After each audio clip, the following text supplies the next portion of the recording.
ከ16 ዓመታት በላይ በብስክሌት ስፖርት አሰልጣኝነትና ተወዳዳሪነት ያሳለፈው በተደጋጋሚ የኢትዮጵያ ሻምፒዮና አሸናፊው ሀገሩ ኢትዮጵያን ወክሎ በተለያዩ ዓለም አቀፍ ውድድሮች የሚሳተፈው ኃይለ መለኮት ወልደ አብግዚ በስፔን፣ በፈረንሳይ፣ በዱባይ፣ በሩዋንዳ፣ በሞሮኮና በሌሎችም ሀገራት ብሔራዊ ቡድን ወክሎ ተወዳድሯል። ለረጅም ዓመታት በስፔን ሀገር የቀሰመውን እውቀትና ልምድ ይዞ ወደ ሀገሩ በመመለስ በአዳጊዎች ላይ እየሰራ ይገኛል። ቀደም ባሉት ዓመታት በኢትዮጵያ የነበረውን የብስክሌት ስፖርት ሲቃኝ የሀገር ውስጥ ውድድሮች ከመቀነሳቸው ውጪ በአሁኑ ወቅት መሻሻሎች እንዳሉ ያነሳል።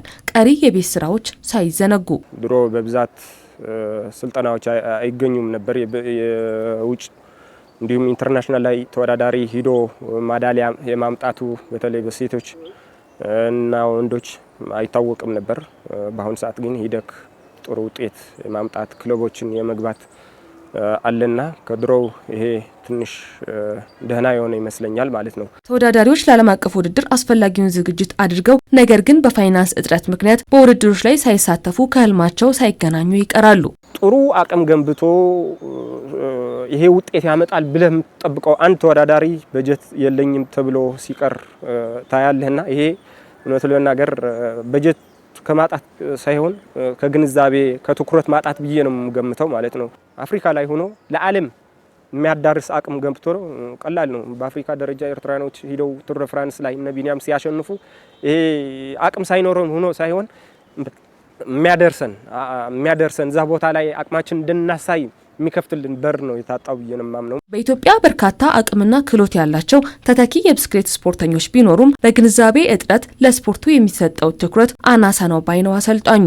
ወደ ፌዴሬሽኑ ብስክሌት ፌዴሬሽን ስትሄድ ደግሞ ክለቦችን ከማቋቋም ፕሮጀክቶችን ከማስፋፋት ደረጃ ይሄ ትንሽ አነስ ያለ ነው ብዬ ነው የማምነው። እንዲሁም የሮድ ባይክ የሚባል ውድድር ላይ የምትወዳደር ይሄ ዘመናዊ ይዘክ ባለመግባትክ የምታጣቸው ማዳሊያዎችም አሉ፣ ህልሞችም አሉ ማለት ነው እና መንግስት ይሄ ነገር ካሟላ እርግጠኛ ነኝ ብስክሌት እንደ ሩጫ ጥሩ ምንኮራበት ደረጃ ላይ መንገድ ላይ ነው ያለው ማለት ነው። ክለቦች የብስክሌት ቡድን እንዲይዙ ማድረግ፣ ለአዳጊዎች ልማት ትኩረት መስጠትና ሴቶችን ማሳተፍ በቀጣይ ሊሰራበት የሚገባ ስለመሆኑ አሰልጣኙ ይናገራል። በተለይ አዲሱ ፌዴሬሽን ስፖርቱን በእውቀት በመምራትና ከባለሀብቶች ጋር በመስራት ኢትዮጵያን እንደ ሌሎቹ የስፖርት አይነቶች በብስክሌትም ውጤታማ የማድረግ ኃላፊነት እንዳለበት ተነግሯል።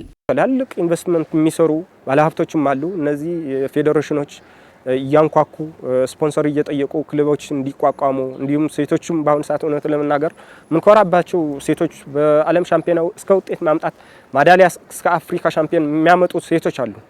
በእነሱ ላይ የተወሰነ ነው ያለው በአሁኑ ሰዓት እውነት ለመናገር ከሆነ ማለት ከ20 አይበልጡ በአንድ ሀገር በኢትዮጵያ ላይ ከ20 አይበልጡም ያሉ ተተኪዎች ማለት ነው። እንደ ፌዴሬሽን ይሄ በተለይ አዲሱ ፌዴሬሽን አሁን የመጣው ትኩረት አድርጎ መስራት ያለበት ብዬ ማምነው በተተኪዎች መስራት ሰልጣኞቹም ጭምር ዘመናዊ አሰላጣጠን ኑሮት አለ ልምድ ሳይሆን በደንብ አድርጎ የሚያውቅ እውቀት መሰረት ያደረገ ማሰልጠን ሲኖር የበለጠ ስፖርቱም ወደፊት ያስከደዋል። ለሀገሪቱም ጥሩ ገጽታ አለው።